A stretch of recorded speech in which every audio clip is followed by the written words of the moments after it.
Good afternoon, and thank you for joining us today. I'm Brian Kleitz, Associate Director of the Baker Nord Center for the Humanities, and an instructor in religious studies. Today's talk is the second in our series of 7 virtual conversations this fall on a wide range of topics. Our next lecture will be Tuesday, October 13th, when Dr. James Newland will be discussing Shakespeare in contemporary television. Today's event happens to be by our new interim director of the Baker Nord Center, and so it is my special privilege to introduce you to Dr. Daniel Goldmark. Dr. Goldmark is a professor of music at Case Western Reserve, and he also directs the university's Center for Popular Music. Among his many accomplishments, Daniel has written or edited 8 books on the study of animation, film, and music, including Tunes for Tunes, Music and the Hollywood Cartoon in 2007, and The Grove Music Guide to American Film Music, which came out just last year.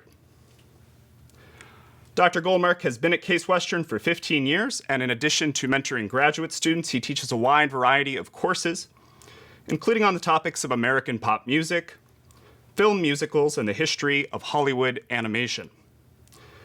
His lecture today is on the sounds of Jewry in early 20th century American popular media. Please join me in welcoming Professor Daniel Goldmark.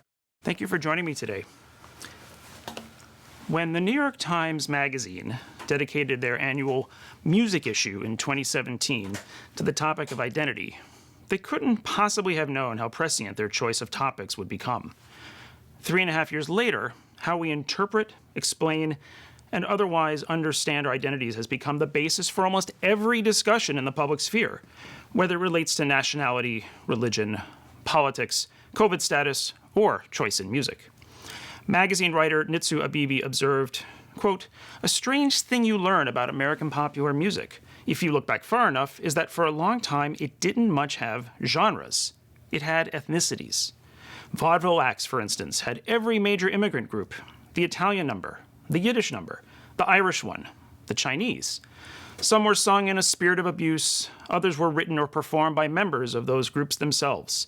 This was how we reckoned with our melting pot. Crudely, obliviously, maybe with a nice tune and a beat you could dance to." End quote.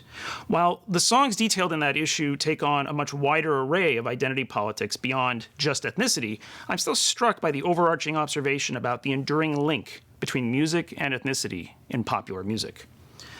What I will show you today is part of an ongoing project, the underlying question being how Jews were musically or otherwise sonically marked in popular song and eventually in film, at a time when Jews in popular culture were portrayed via a set group of stereotypes. This phenomenon of sonic marking is not unique to Jews. It was common for pretty much all imaginable groups that might have been identified by ethnicity, race, sexuality, religion, or any other distinguishing characteristic. What I will show is how the mass production and consumption of popular songs and film music that were meant to provide an easy oral analog for a group eventually served to codify the sound of an entire culture into an essence. We will also see the ways in which themes of assimilation surface in music from this period, and how the identity politics at play for Jews at this time directly influenced how this music was received and understood. To trace the origins of a musical trope from inception to pop cultural integration, we have to go back to the time before Hollywood began merging image and sound so effectively in talking pictures. By the late 19th century, the music publishing industry, more commonly known as Tin Pan Alley, had long been at work exploring and exploiting the myriad possibilities of ethnic stereotyping through song. As the source of music for vaudeville, Broadway, and the much larger music-consuming general public, Tin Pan Alley made the trafficking of ethnic and cultural stereotypes one of its most reliable and lucrative trades. The songs that Tin Pan Alley created and promoted reflected current events and social anxieties.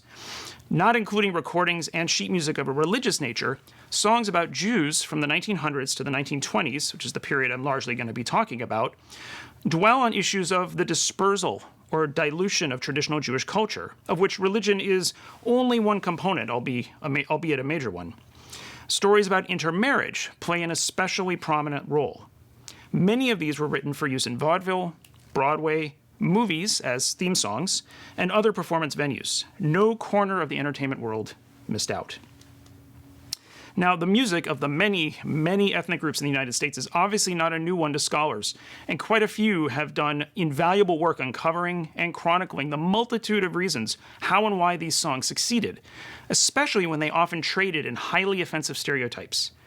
Ethnic and cultural groups in the United States took a variety of musical paths for expression, whether it be immigrant composers fusing the sounds of two worlds in the concert hall, vaudeville revues that provide a tourist's eye perspective of distant and often imaginary lands, gilded with stereotypical melodies, or American record companies exploring and exploiting the sounds of every ethnicity under the sun. A host of songs produced by Tin Pan Alley poke fun and provide commentary on the ups and downs of different ethnicities in the big city, as well as looking at the stories of love and daily life, Tin Pan Alley's most popular commodities. But other themes in these songs become apparent as well. Historian Bill Williams, for instance, points out that as the composition of songs about and for Irish immigrants, for instance, became increasingly the domain of Tin Pan Alley songwriters in the late 1800s, much of those songs' underlying messages became steeped in nostalgia, a shift from what had been formerly a culture of exile, as he calls it, that being the idea that many first-generation Irish immigrants looked at immigration as a form of semi-voluntary exile. Songwriters had thus begun accommodating the needs of the Irish in America to match those of other ethnic groups, pining for what was ultimately a non-existent homeland, in the best sense of nostalgia possible, that is, wanting something that never really existed in the first place. Now, while pining for the homeland was a prominent theme, assimilating into the New World was just as prevalent. And the clearest path to assimilation, according to Tin Pan Alley, seemed to be paved with wedding presents. And you can see here the covers of some of these songs.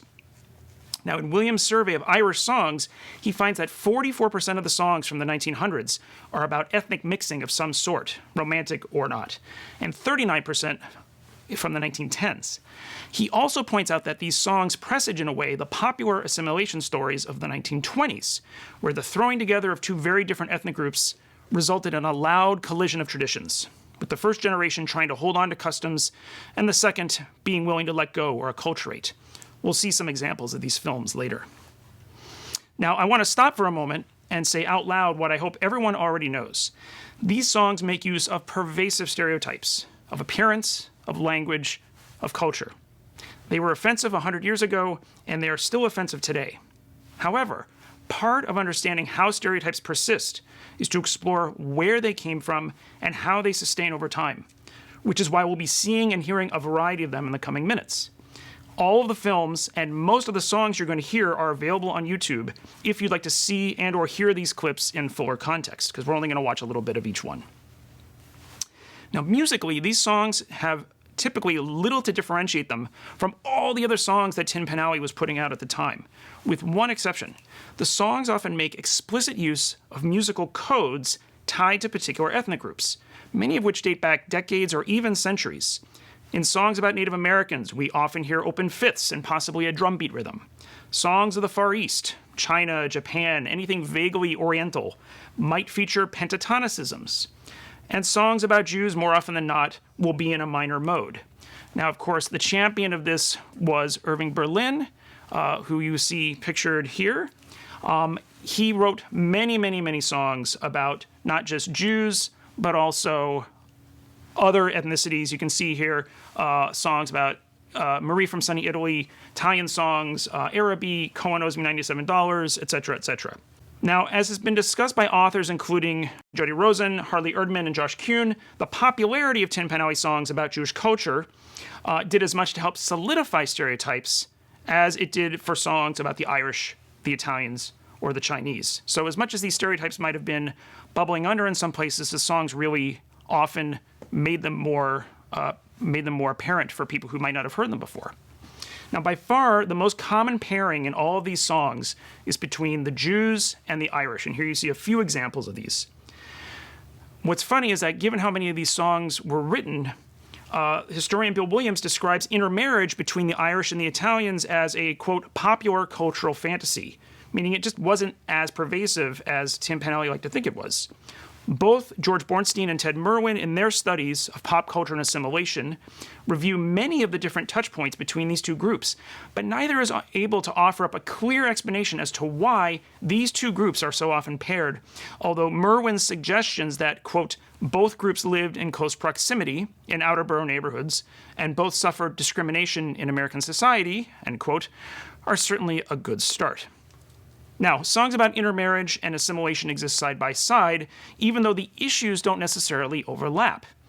The melting pot metaphor actually mentioned in song directly or by name is unusual, as more songs tend to address the movement obliquely, speaking in positive terms about the unions and the increased amity among the races or nationalities as a result of once warring families now brought together by love.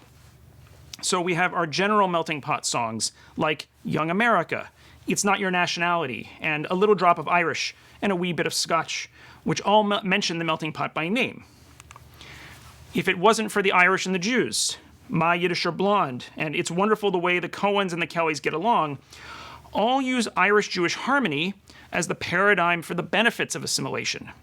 The most famous of these songs derives from the craze around the play Abbey's Irish Rose, from the mid-1920s, with at least 4 separate songs that I know of, and probably several others that are yet undiscovered, appearing during the play's run in the mid to late 20s.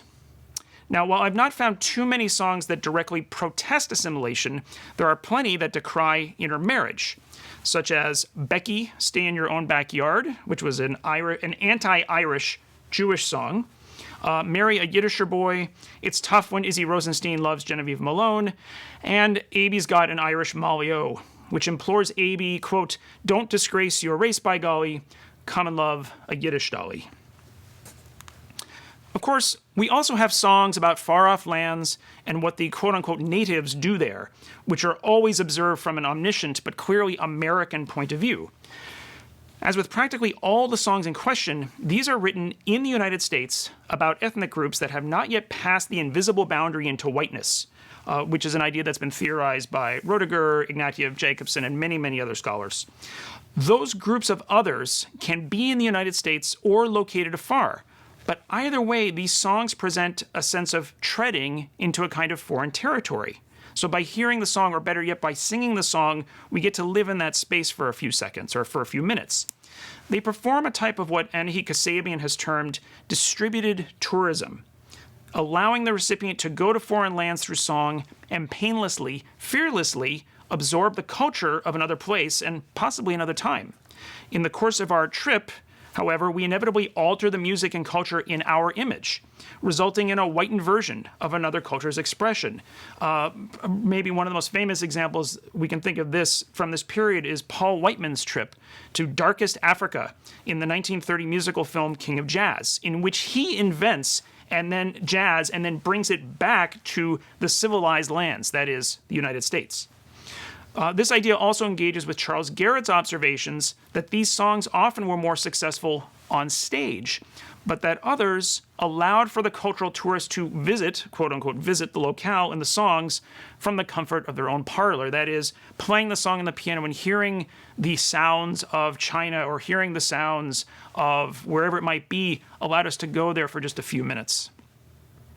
So even those songs that are entirely about Italians, the Irish, the Jews, whoever, are not overtly raising the theme of the melting pot, but still engage in musical assimilationism by taking the stereotypical building blocks of a group, musical motives, textual keywords, poetic themes, and inserting them into a mold shaped and perfected by Tin Pan Alley, that being the perfect 3-minute pop song. Even those songs that do not explicitly talk about Americans intermarrying or even just visiting other lands still do the work of colonizing, because the songs are clearly from the United States, or more precisely from Tin Pan Alley. And we also have to keep in mind, as Garrett reminds us, who predominantly is creating these songs. The locals, the non-first generation immigrants. How much then do the songwriter's personal desires, their beliefs, their mores, shape the messages of these songs? And how much are they a reflection of larger societal issues? Now, not all of these songs draw on broad stereotypes. Many use previously existing songs as a form of encoding that I find especially interesting. For Jews, That song is Chazan Kala Mazel Tov from Sigmund Mogilescu's hit Yiddish musical Blimla from 1894. This is the cover you're seeing here of the libretto, basically. Within 5 years, Tin Pan Alley had adopted Mazel Tov as its primary musical signifier of Jewishness in song. So this is actually a publication from a couple years later by the Hebrew Publishing Company, which was a New York-based publisher. The opera originally ran in Europe and was ridiculously successful. For those of you who read music, the main tune that I'm talking about is right at the top here, and we're just going to hear a few seconds of it.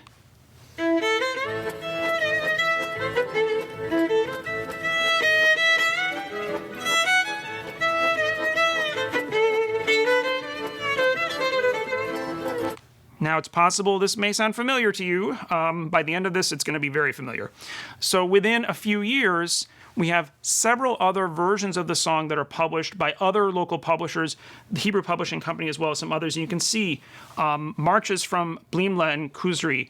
Another one is 2 marches or 2 tunes from Blimla. And so we can see just by being included in this way shows that the song had become extremely popular. The earliest instance I found of this tune showing up in a Tin Pan Alley song is this one, Casey's Wedding Night from 1901, which, it should surprise no one by now, is an Irish-Jewish wedding song.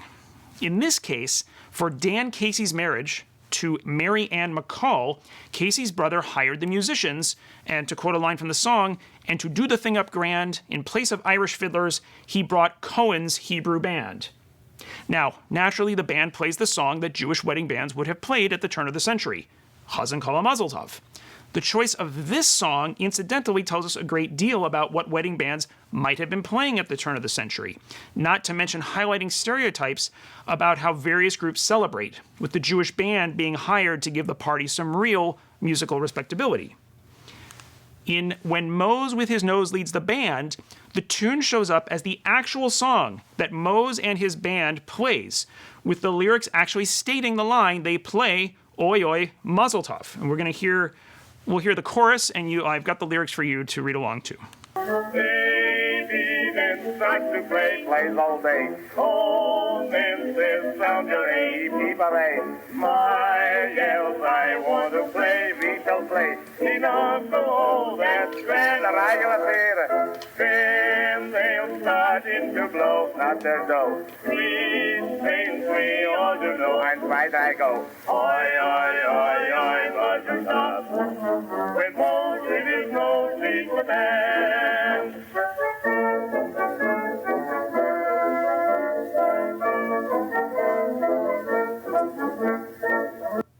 Now, since the song is about a Jewish band playing Jewish songs, it actually does double duty as a signifier of Jewishness, as well as referencing a pre-existing song that audiences could possibly recognize as a known Jewish theme. In Yonkel the Cowboy Jew, every time the name Finkelstein is said, which is the name Yonkel's last name, or the character's Jewishness is referred to in the lyrics, the 10-note phrase of Chazan Kala Mazel Tov appears. And these are just 2 examples. There's actually at least 15 or 20 others that I've tracked down that use the tune, that main melody of Mazel Tov, somewhere, either in the opening vamp or in the chorus or somewhere. These are just a couple others. They're all from the 1900s, early 19-teens.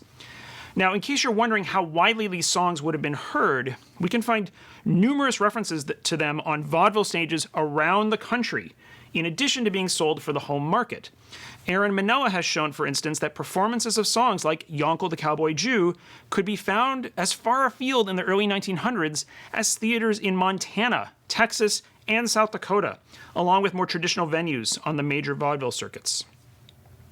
The vogue for these songs waned by 1920, in part due to opposition to stereotyping from ethnic communities, not just Jews, but lots of songs like this, while the flow of immigrants to the United States essentially slowed to a crawl with the passage of several legislative bills, the Johnson-Reed Act of 1924 being the most restrictive, although it really wouldn't take great effect until the decade's end.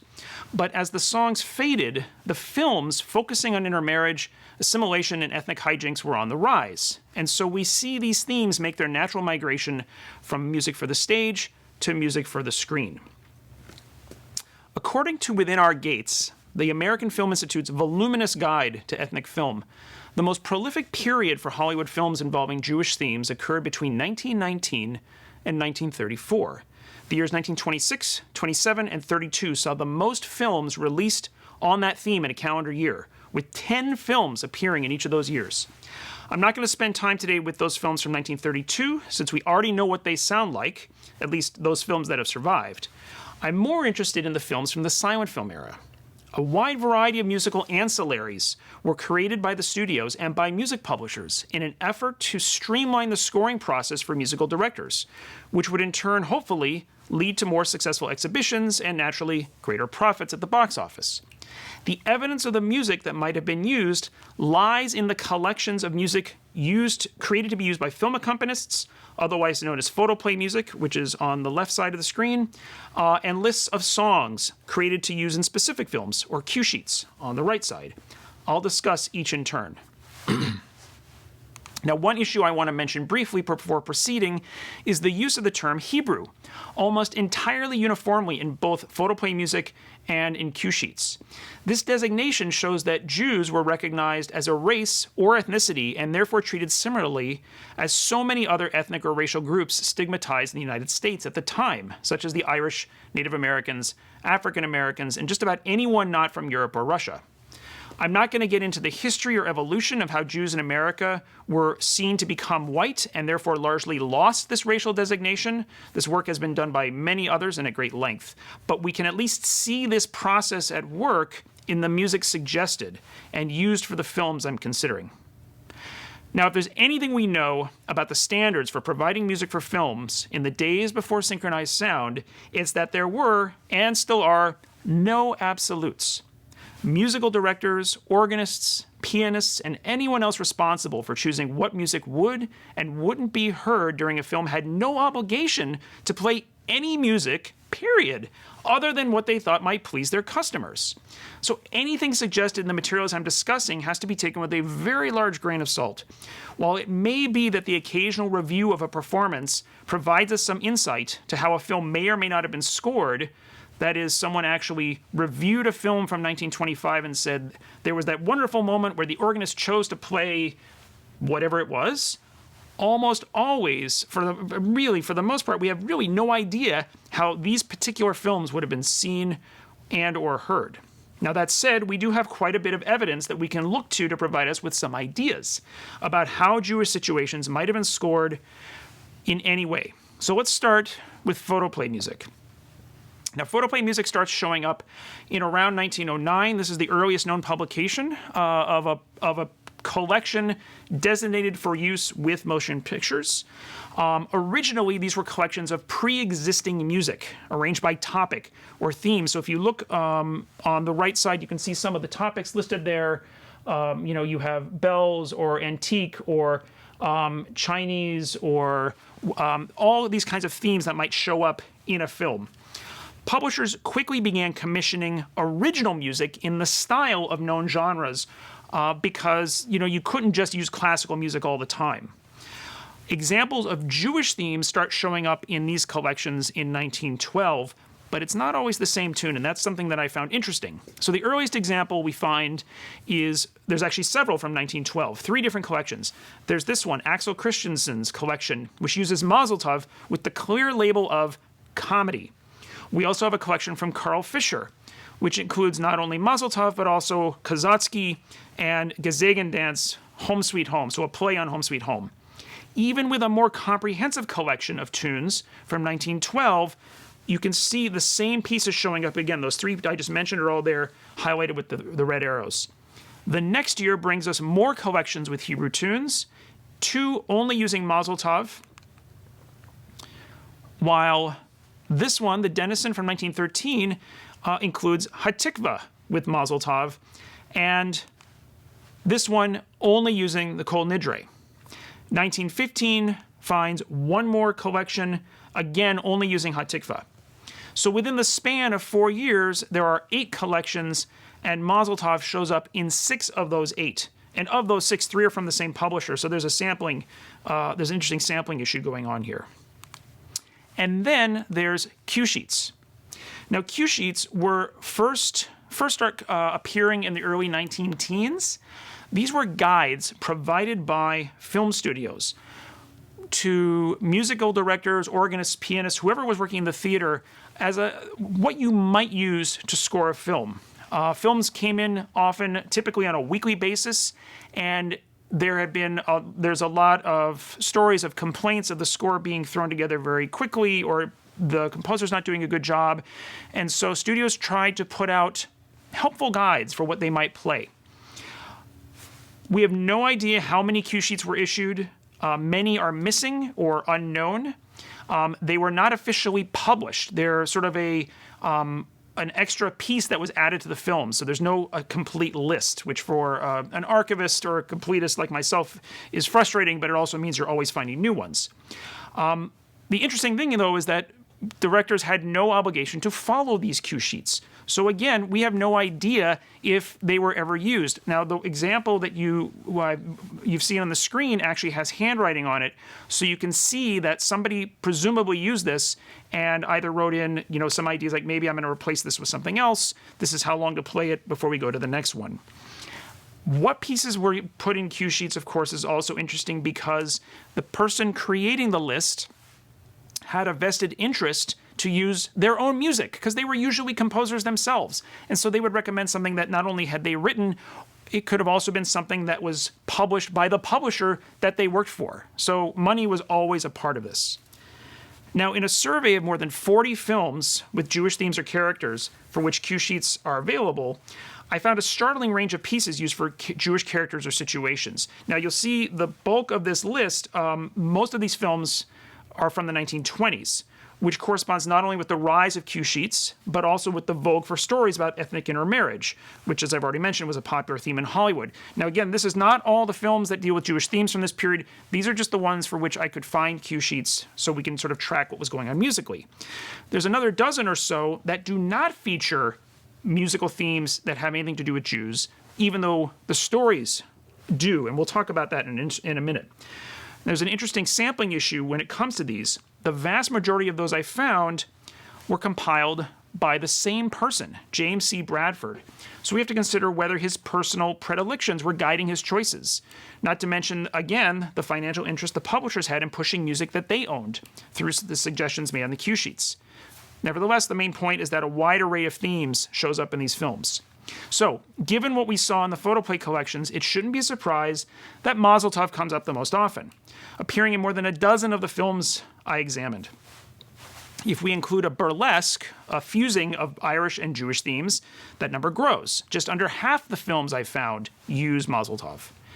Rather than referring to photoplay collections, though, the cue sheets often refer to separately published editions of Jewish themes, such as this one from 1912, or this one, which is a medley of Hebrew themes in which Mazel Tov has a very prominent role.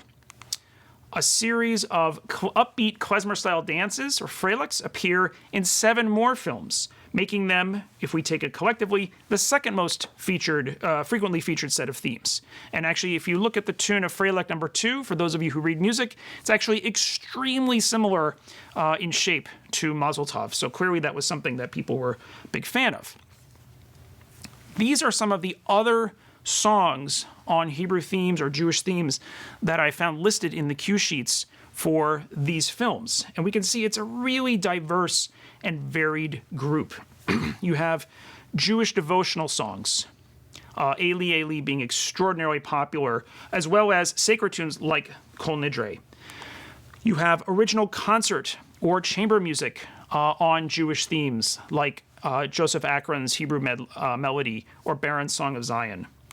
You have tunes from Yiddish opera, which is basically what Mazel Tov was, but you had other operas as well, Gabriel, Bar Chochmah, and others. Zionist anthems, Dort Vodit Seder, and of course, Hatikva, both of which were circulating at the time, and they actually were almost always published together in the aughts and in the teens. Pop songs, of course, on Jewish themes show up occasionally. Sometimes you even have them as the theme song. You can see there for Kosher Kitty Kelly, which was a film, which actually also had a title song. You also find collections of original and collections of music, original photoplay music. This one, which I just love, from 1924, has a half a dozen different Hebrew or Jewish themes, all put in the same long piece. It's a medley. And so you sort of pick out the part that you want, and they even tell you where they are. Or you have something like this, the Musical Globetrotter series from 1928. This is number 9 in a series of 10. And again, these are collections of songs from a particular place. So there's one from the American South, there's one of the Irish, there's one of the Scottish, etc., etc. And this one is Hebrew melodies. And again, Mazel Tov has a very prominent role. Now, what's interesting, what I find very interesting, is that in many cases, these collections have been out of use for so long that I didn't even know they existed until I see them referenced in the cue sheets and then track them down. It's like, oh, look, this is something that was actually in theater collections around the country. There's other conflicting bits of information out there, such as this. Which version of Kol Nidre is the right one? Well, there is no right one. And the cue sheets I found cue sheets that call for one version, the Max Bruch, of course, being the most famous, because there's a concert setting of it, or a performance setting of it. But then there are other arrangements of it as well that were also currently in print in the teens and the 20s. Eli Eli, very, very popular devotional song, at least 3 different versions circulating at the time. So even when we have the tune, which version of the tune would depend on, again, which person was recommending it. There's also some other things that we know would have been used but haven't been documented. Film accompanists were very, very adept at slipping in popular songs, and by popular, I mean popular that week. So we can imagine that something that might have had a Jewish reference or a topical Yiddish theater song would have just been inserted but not written down anywhere. The same would go for just pop songs in general. It's here at the end of the silent film era, 1927, that we also see the emergence of Jewish cues labeled as comedy. We already saw one early on, that 1912 one that said comedy Jewish. But here we have 4 different collections, all labeled as comedy from 1927 and 28. This is 1927, Jewish-Irish comedy theme, and the Mazel Tov is right there at the beginning. This was created by Erno Rappe, who was the musical director for Radio City Music Hall, and he was Roxy's musical director. So he was one of the most famous musical directors in the country at the time. We have this burlesque on famous Hebrew melodies, and it says 4 comedy situations. And there's the Mazel Tov tune about halfway through. We have this, which was a piece based on the Coens and Kellys' stories, which became a series of films, which I'll mention in a minute. And there's the tune again. And then the very next year, we have a tune aptly called Hebrew Comedian. And again, it's right there at the beginning. All 4 of these include Mazel Tov as a predominant melody, among others.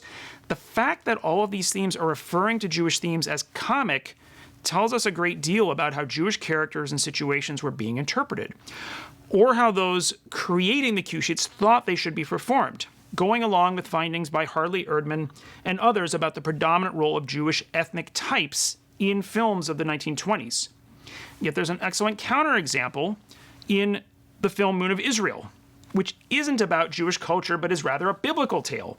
The only song used that is remotely Jewish or Hebrew in theme is Maurice Barron's Song of Zion, suggesting that some made the distinction between Hebrew as a stage or screen persona and the longer and much more complicated history of the Jews as a people.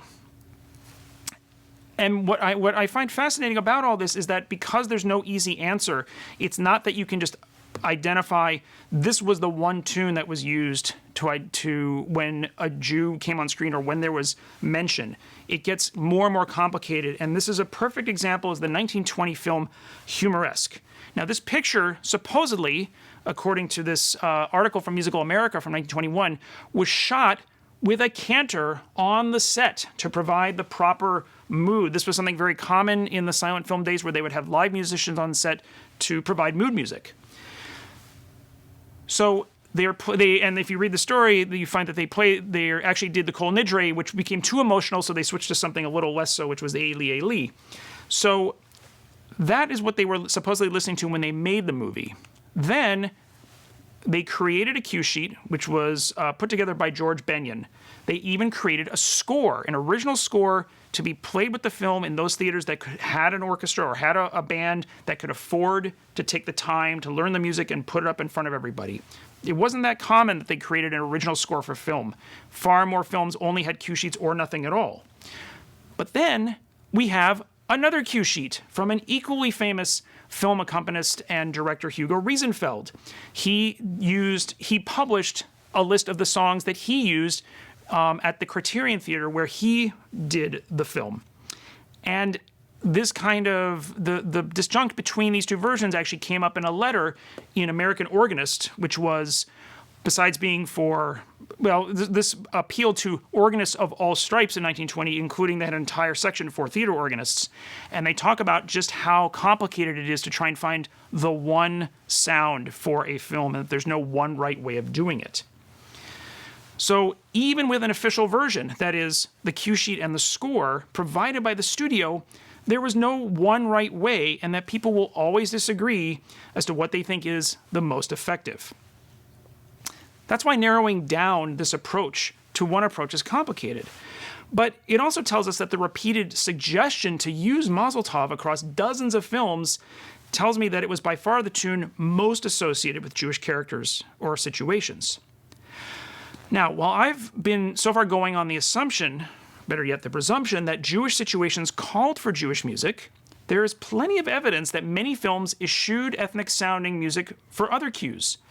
What about the dozen or so other films for which cue sheets exist, but that don't list a single piece that might be loosely interpreted as Jewish or Hebrew sounding? The reasons why such a cue wouldn't have been used are many, and all just as likely as the next. The compiler didn't have a favorite Jewish tune. The idea of using a melody referencing the character's heritage didn't seem significant, or wasn't something that was made apparent in the script. The compiler had other tunes that they preferred. The last is probably the case for the film Old Clothes, a 1925 feature starring Jackie Coogan and Joan Crawford, and concerning the friendship between Timothy Kelly and Max Ginsburg. Nowhere, not even at the introduction of the clearly Jewish character Max, does the cue sheet suggest a Jewish tune. Instead, the compiler, Ernst Lutz, suggests several more general themes, including a few he had written or published, not surprisingly. While we can't draw any big conclusions based on what was not used, we do want to keep in mind that a Jewish moment or a Jewish storyline did not always result in a score based around Jewish tunes. Now, perhaps the high point of all of this, both in terms of diversity of themes and of extant materials, occurred within the film Abe's Irish Rose, which arrived in theaters in 1928. This was no doubt the culmination of many years of waiting for fans of Ann Nichols' play, which had first opened 6 years earlier on May 23, 1922. Over the course of 7 years, the story of Abie Levy and Rosemary Murphy's courtship and marriage was a long-running smash on Broadway, despite scathing reviews by the critics and well-known financial support from gangster Arnold Rothstein. The show ran for 2,300 performances and spawned a host of successful touring companies. Of all the films I've looked at, this has by far the most Hebrew music suggested for it, with 16 different Hebrew or Jewish tunes indicated on the cue sheet, as well as original themes written for the Jewish characters by composer and Cleveland native John Zamechnik, which can be found in the score that Zamechnik wrote for the film. While it took 7 years before the play became a film, Hollywood had lost no time bringing dozens of copycat stories to the screen of Irish-Jewish mergers, if you will, the most successful being The Coens and the Kellys, which spawned at least 6 sequels. I don't even have them all pictured here. I didn't have enough room. So even though Tim Panally had largely moved on from ethnic comic songs, we can see that Hollywood was still, at least through the end of the 1920s, prospering with assimilation themes, perhaps no more profitably than with The Jazz Singer in 1927, but even beyond that with Abe's Irish Rose in 1928. Now, what happens to these themes? They die out largely in the early 30s, along with most references to ethnic Jewry in Hollywood films, thanks to the censors or the production code, but continue to live on in that great bastion of stereotype and caricature, animation. And so I want to conclude by looking at a range of examples of Jewish Yiddish gags in animated cartoons. Most of these are coded with Jewish-themed melodies, but I want to start with some examples that do not feature sonic markers, in part to show just how quickly some of these gags pass by viewers. The speed of these gags might suggest to some that they're throwaways, which would be a partial explanation, especially for the Fleischer shorts, which were produced by the New York-based studio, where the animators were encouraged to enliven their scenes with little jokes and gags and one-liners wherever they could. But another part of the explanation has to include the fact that these references were as much a part of the cultural language of the time as any other ethnic humor.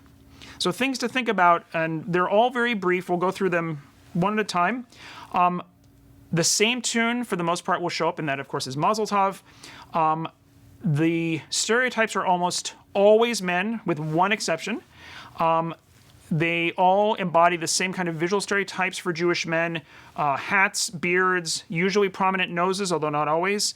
Often there's physical gesture, the hands out. Sometimes they'll dance. Lots of jokes with the word kosher, especially from the Fleischers again, run by a group of secular Jews in New York. You'll actually see the word kosher stamped, or that pops up occasionally, and it comes by very quickly. So here we go. One roast lamb. I want ham.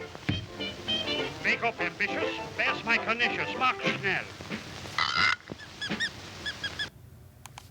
This is another Fleischer.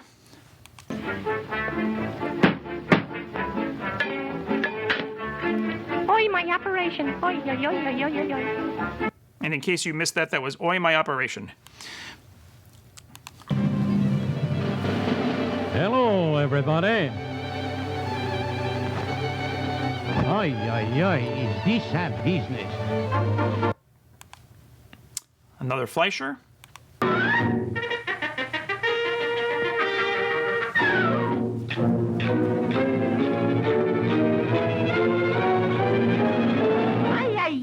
Attention. This is very quick, so what you want to look for is, you'll see kosher on the far right of the screen at the very end.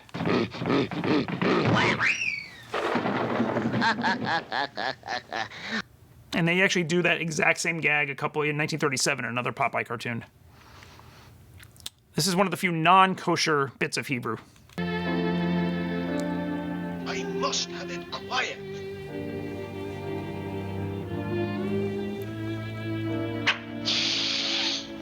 Shut your mouth.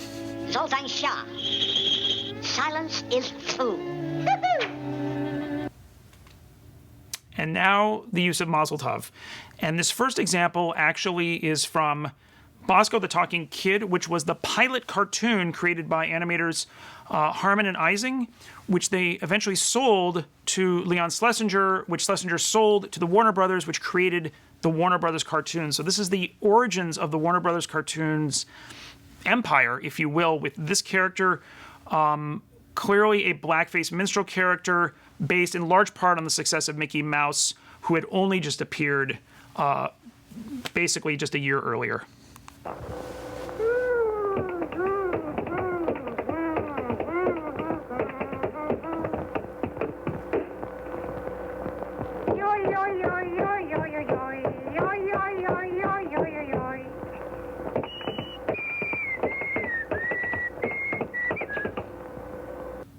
And he was whistling the sidewalks of New York, in case you were wondering.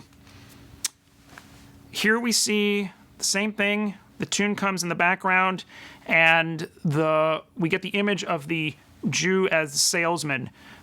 It's hard to tell if they're trying to make him look malicious or not, but it looks like Flip, the main character, is happy with his purchase.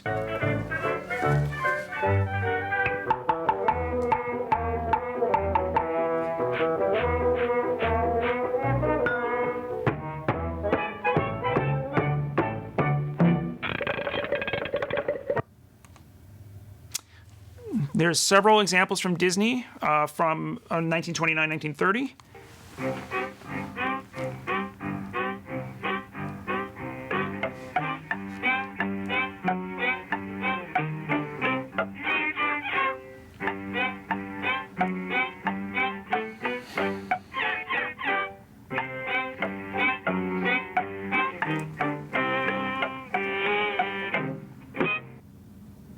from the same year.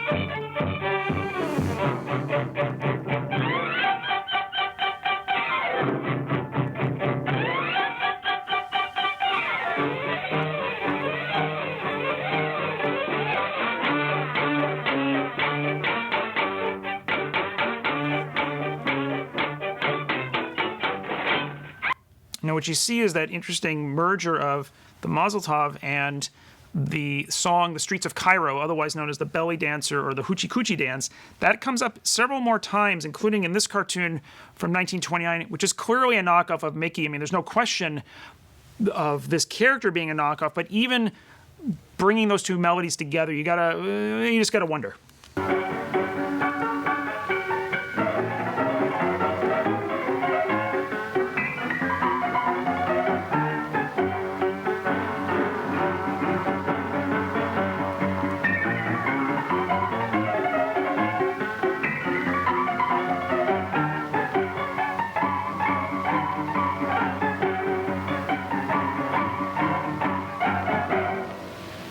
They're even in the same key. Interesting. Another one, this one actually brings three ethnic stereotypes together. We get the Hoochie Coochie Dance again, and Mazel Tov, and of course, Native Americans.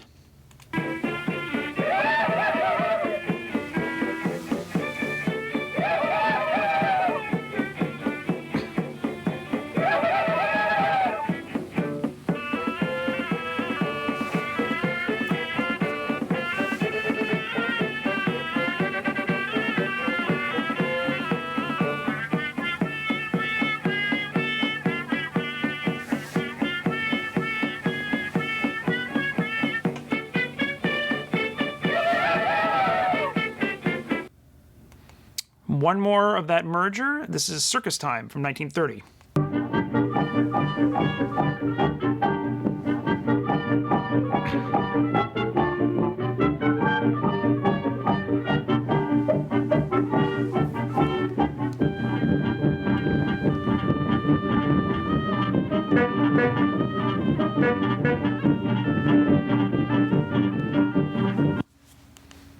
And one more Disney, I think.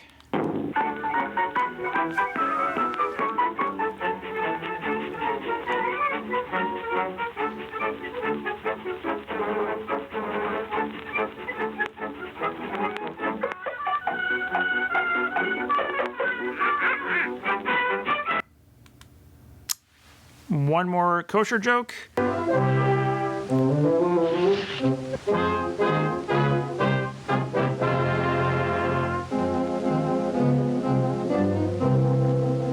Boy, ham.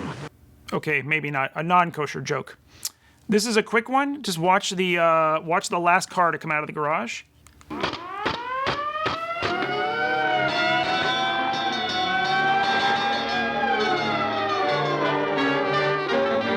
So if you missed it, it said kosher at the top of the car, and we hear Mazel Tov in the back. This is a slightly longer sequence. This is Shuffle Off the Buffalo from Warner Brothers.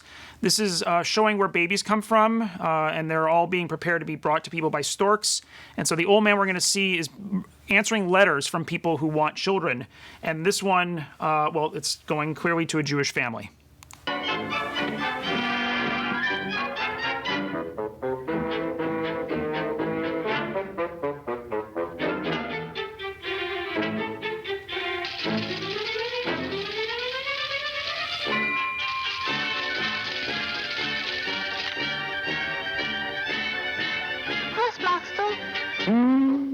Ik mag wel hebben.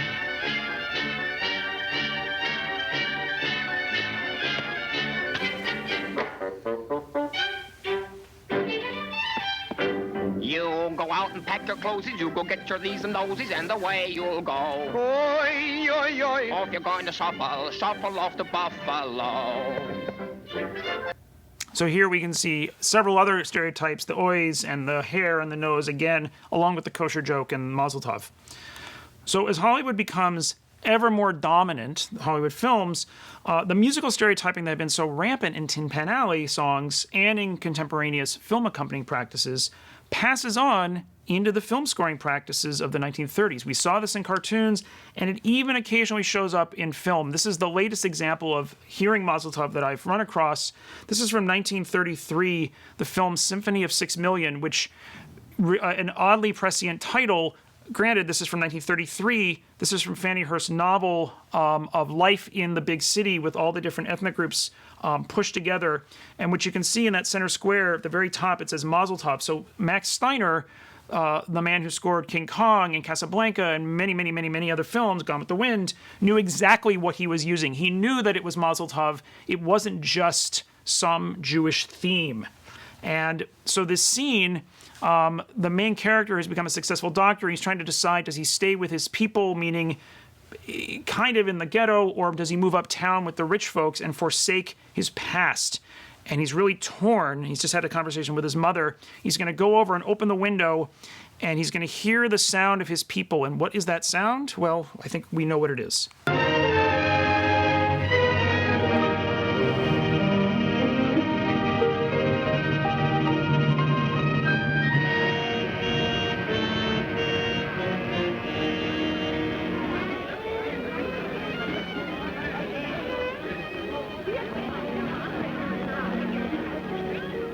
So does that music, do we hear that music as the music that the character hears coming from the street, or is it the music of his heart? That's one of the great things we can explore with film music another time.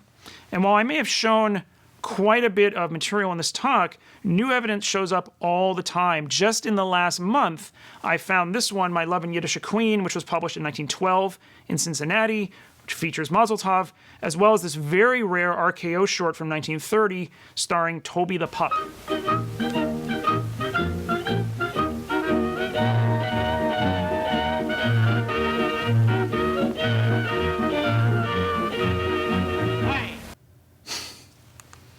So as I said at the beginning, this is just one of a host of different musical codes that developed in the 19th century and that have largely faded over time. These sonic stereotypes still surface, not just when new artifacts come to light, but also when we begin asking questions about how and why the most familiar musical themes have the meanings they do. What I hope to have shown is that music does not naturally embody an idea or an emotion. Culture has to imbue music with meaning. And while those meanings can change over time, we shouldn't forget what the music can tell us about where we come from and how it might guide us in the future. Thank you.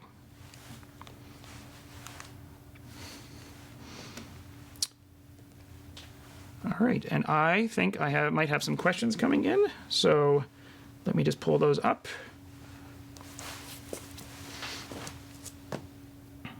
Okay, so the first question is, why were Catholic immigrants such a productive site within the Jewish imagination? You started with fantasies or horrors of Irish-Jewish intermarriage, but I'm also thinking about the other end of your periodization, like Bernstein's beloved West Side Story, which imagines Jewish racial conflicts through the Sharks. Puerto Rican Catholics. And some of you may know, originally, West Side Story was going to be about Jews. It was going to be very much in the guise of the Abies Irish Rose narrative. That's a great question.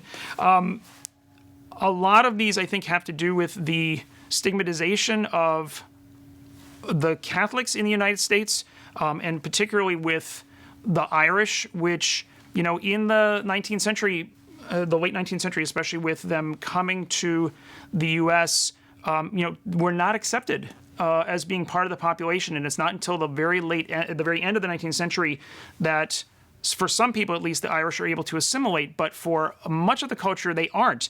And they are seen as just as much being outsiders as Jews were.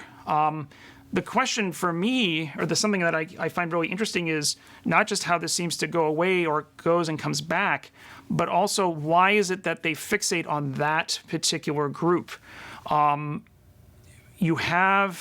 lot of it, I think, has to do with the visual, where you have Jews that can pass as white and the Irish that can pass as white. And we find there are actually songs of African Americans intermarrying, but they almost never, the songs don't have them succeeding. It's about how crazy it would be if someone of Chinese descent married a Jew, or someone of African descent married someone who was Native American. As long as you don't have a person ostensibly white marrying someone who is clearly not, that was fine. The songs were okay, but you couldn't have that kind of racial mixing even within the fantasy of Tin Pan Alley songs. So even at the turn of the century, there's these very clear dividing lines of stay within your own group. And I think that comes up in these songs again and again and again. Even with Becky, Stay in Your Own Backyard, that one I showed earlier, in some ways that's an allegory for the larger issue of stay with your people.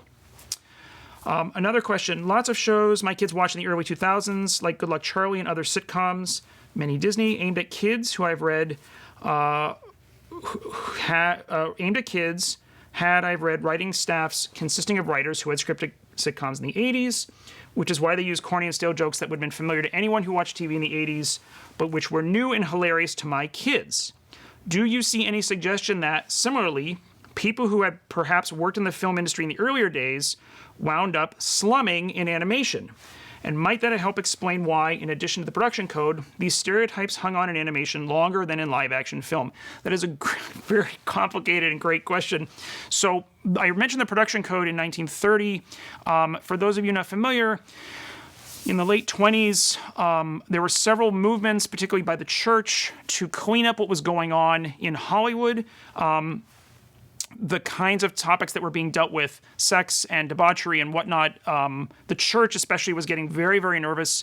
And they basically said they were going to have their parishioners, they were going to have people boycott film. And Hollywood's like, no, we can't have that. We need to have people come. So they created a a board that they would govern themselves to come up essentially with a way of editing film, or not editing, but censoring films for some key ideas. And the person they hired was the former Postmaster General Will Hayes. This is why the production code is often referred to as the Hayes Code. And certain things were not allowed. And of course, mocking religion was one of them. Even religions that you might not agree with, like Judaism, you still were not allowed to, you couldn't go into those territories. So you do have, with the production code, what you find is that animations seem to fly under the radar sometimes because it's not real. Certain things they would still not allow, and there's plenty of, fortunately, a lot of the paperwork from the Hayes office exists, and so we can see the kinds of things they objected to, even in Warner Brothers cartoons, even where they're really, some can be very, very offensive, particularly very offensive racial stereotypes, not just Warner's, but Disney, all of the studios did this. They still could get away with more because it was the medium, I think, because it was the medium of animation, and because it's much easier for us to ignore the fact that funny animals, they're funny animals, but they're not really us. But we know in our hearts that we're seeing ourselves on screen. Now jump forward, we think about the things that we were raised on as kids, raised on Saturday morning cartoons. So that is going to have an effect on the kinds of things that I think are funny now. Raised reading Mad Magazine, same thing. What are my kids going to think is funny in 20 years is based entirely on the kinds of things that they watched. So I don't know. I haven't seen any particular evidence of the folks who are writing in the last 20 years. I don't know what they were watching, but I can say that knowing what was being shown on cable TV in the 1980s, they were watching a lot of Warner Brothers. They were watching Nickelodeon.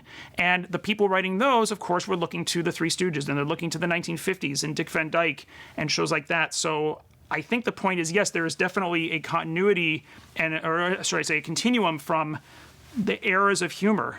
And vaudeville is starting to kind of go away. That kind of humor is finally fading in a lot of ways. And so these cartoons, a lot of the cartoons, but even a lot of older TV shows don't have the same impact. Not just because they aren't current, but the ways that they create humor for us shifts, which is just part of what culture does. Let's see. Next question. What kind of relationships, if any, can be drawn between this period and Jewishness in the work of Mickey Katz, Jerry Bach, and Fiddler on the Roof, or other composers of Jewish music in America who were growing up with these songs and cartoons in the 20s and 30s? Or more generally, how pervasively do the Jewish themes you discuss continue to come up in the music of the 50s and 60s or other periods?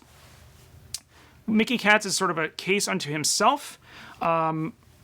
Mickey Katz, who from Cleveland, very much playing with the idea of what Jewish pop culture means, but he is doing it from, I won't say from a camp sense, because I may be pushing it one step too far, but he really had an entire take on it, both with the music he was making and his play with klezmer, or with that sound of klezmer, but also what Jewish culture meant in the 1950s, particularly after World War II. Same with Jerry Bach and with a lot of the composers in the 1950s and 60s. They're growing up seeing these, but Jewish culture means something very different to them than what it is represented in these cartoons. Because remember, a lot of the people creating these cartoons were not Jewish. The Fleischers may have been very secular Jews, but for the most part, a lot of the folks there are using just the stereotypes they know. And it's not, and again, Jewish stereotypes is just one of the many, many, many ethnic and racial stereotypes that show up in these cartoons, and gender stereotypes, and lots of others. To the second part of the question, these kind of fade after the theatrical cartoon era basically goes away in the late 40s. It really starts to fade. By the 1950s, it's really going down because of the advent of television. You don't see this kind of humor with television cartoons. The early days, they're really trying to figure out what they're doing. Hanna-Barbera, the Flintstones and Yogi Bear and those kinds of shows. You actually start to see this humor come back much later in the 80s and 90s, but now it's a reflection of humor from earlier. So you have somebody who was raised with the Three Stooges is then going to create a cartoon in the 80s or 90s that infuses Three Stooges humor with contemporary humor, gross out humor, thinking of things like Ren and Stimpy, Beavis and Butthead, shows like that. Let's see. You note the incentive for composers to suggest their own work or that of their publishers to be played with the films, but could you outline those economies? Would that incentivize theaters buying the sheet music or just increase the notoriety of the composers or music publishers?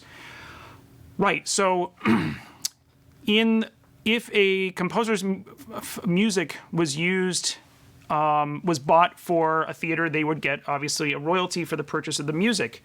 But there was a lot of debate back in the 20s about using published music versus royalty-free music. This is ASCAP has just been formed, the royalty, basically the Composers Protection Society, if you will. And so how people got music or got paid for their music was still very much in debate. Because you wouldn't necessarily report every time you used a tune. So that was still being worked out. By the time sound film comes in, though, in the late 1920s, everybody, of course, could hear if you're using the tune. So when Irving Berlin gets Blue Skies used in The Jazz Singer, it not only introduces the tune to the entire world, but he then makes money on that song in a way that he never could have prior to that.